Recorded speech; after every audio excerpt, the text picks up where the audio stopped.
Assalamualaikum warahmatullahi wabarakatuh. Selamat pagi, Bu Hafrida dan teman-teman yang menonton. Eh, di sini saya akan mempresentasikan terkait proyek kelompok, yaitu Project for Toiwo House, yaitu Toiwo Craft and Co. Di sini untuk anggota kelompoknya sendiri ada Malva Dahayuna Budi, Maria Carmelita Angela, Maulida Tusyana, Augustinus, dan saya sendiri Almira Nabila Sevin.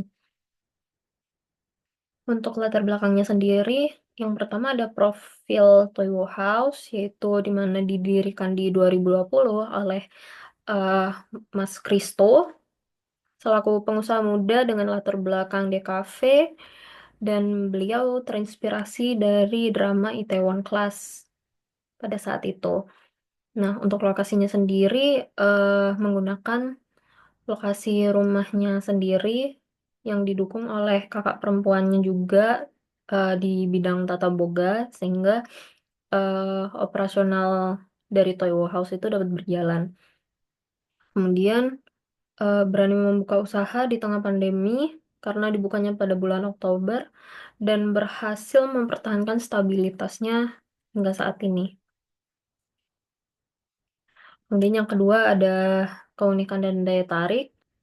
Nah, untuk suasana Toiwo House itu nyaman, seperti rumah sendiri karena banyak tanaman sih dan perabotan-perabotan yang tidak asing yang biasa berada di rumah orang lain, sehingga menarik bagi mahasiswa dan pengunjung untuk berkumpul atau bekerja.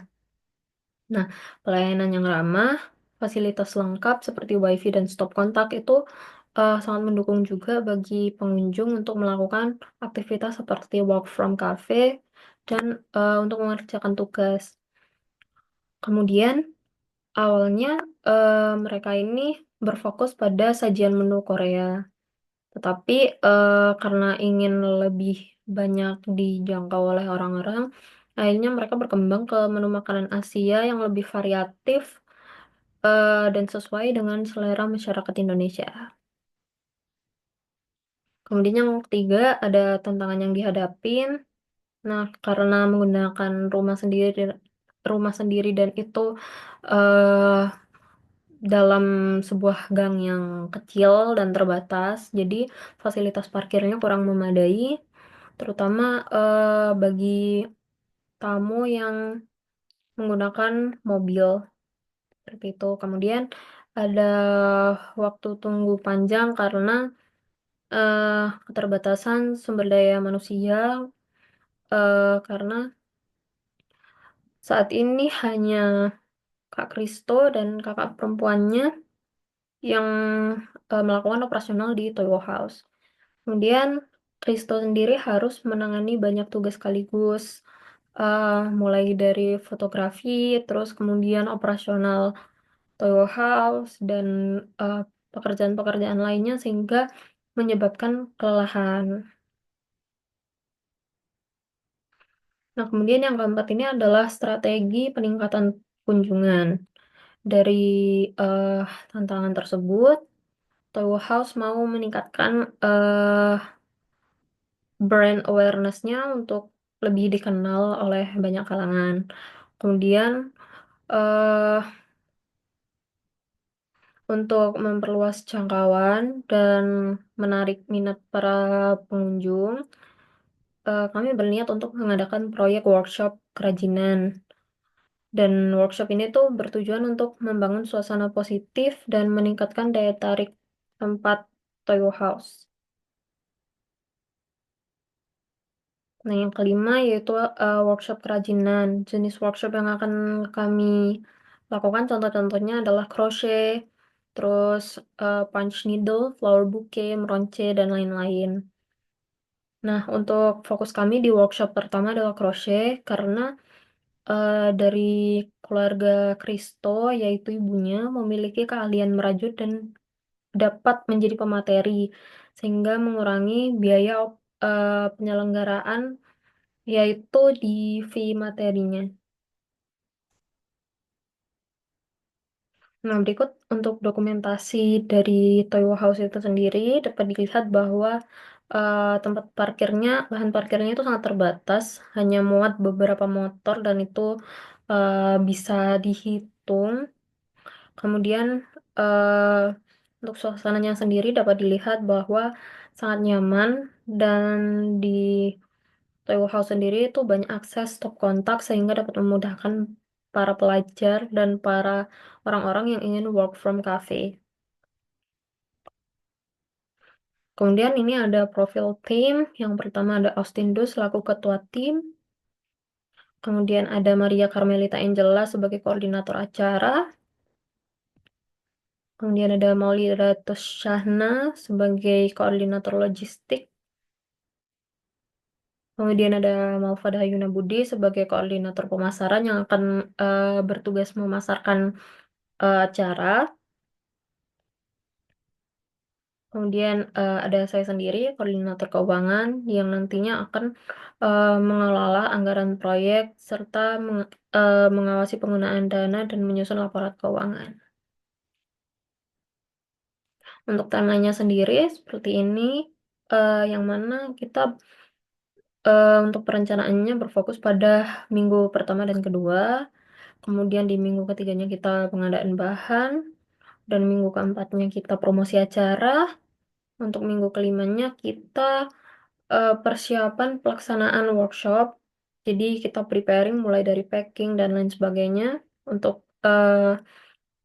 pengelompokan sesuai dengan apa kebutuhan. Kemudian untuk eh, di antara minggu kelima dan keenamnya itu kita pendaftaran dan konfirmasi peserta. Kemudian masuk ke minggu keenamnya itu promosi akhir dan sekitar pertengahan minggu keenam hingga akhir minggu keenam yaitu eh itu main event. Kemudian masuk ke minggu ketujuh itu pengumpulan feedback dari peserta. Jadi kita melakukan eh meminta feedback kepada mereka terkait workshop yang telah diadakan, baik itu positif maupun negatif, menyesuaikan tentunya dengan dari eh, para peserta tersebut. Kemudian eh, di akhir minggu ketujuh hingga minggu kedelapan itu evaluasi proyek. Kemudian untuk eh, work breakdown strukturnya itu ada seperti ini. Yang pertama ada initiation, itu kita harus menentukan tujuan, kemudian menentukan stakeholdernya, kemudian eh, dibutuhkan project manager serta project charter juga. Kemudian ada perencanaan. Yang pertama ada perencanaan apa space atau ruang, kemudian ada eh, peralatan dan bahan, kemudian ada promosi dan ada jadwal. Nah, untuk implementasinya sendiri terdapat eh, persiapan sebelum pelaksanaannya, kemudian eh, ada workshop implementationnya. Kemudian yang terakhir itu ada monitoring dan evaluation. Nah, untuk risiko dari workshop ini sendiri, yang pertama adalah keterlambatan pengiriman peralatan serta bahan baku. Nah, yang kedua, perubahan desain atau spesifikasi. Ketiga, kualitas peralatan dan bahan baku yang dipesan tidak sesuai dengan standar. Kemudian yang keempat, ada kurangnya tenaga kerja yang kompeten.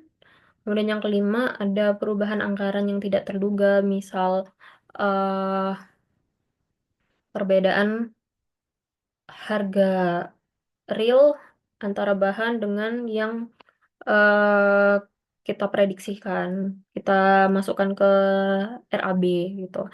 Kemudian ada gangguan keamanan dan keselamatan kerja. Ini biasanya pada workshop tertentu yang menggunakan eh, bahan-bahan berbahaya, bahan yang berbahaya, misal pada flower bouquet, itu eh, pada umumnya rawan pada misal tangkai bunga mawar itu masih terdapat durinya seperti itu. Nah, kemudian yang terakhir ada perubahan peraturan pemerintah. Kemudian untuk contoh rancangan anggarannya sendiri seperti ini. Ini adalah, workshop crochet.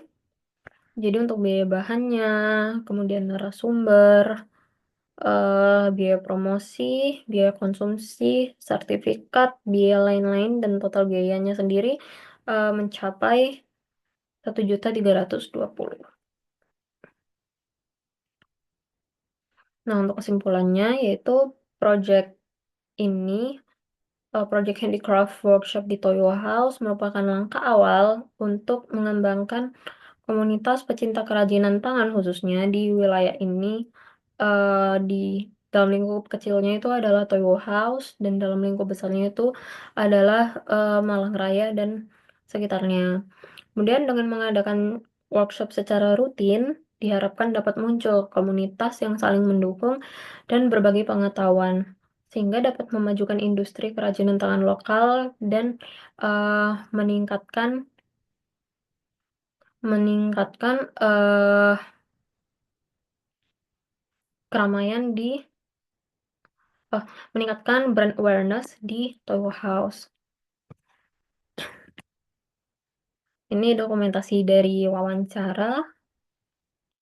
Jadi wawancara itu dilakukan di basement Toyo House dengan, sirkulasi udara yang cukup dan penerangan yang cukup juga. Jadi itu, membuat kami nyaman dan tidak pengap. Nah, sekian presentasi dari saya, Almaira Nabila Sevin. Terima kasih.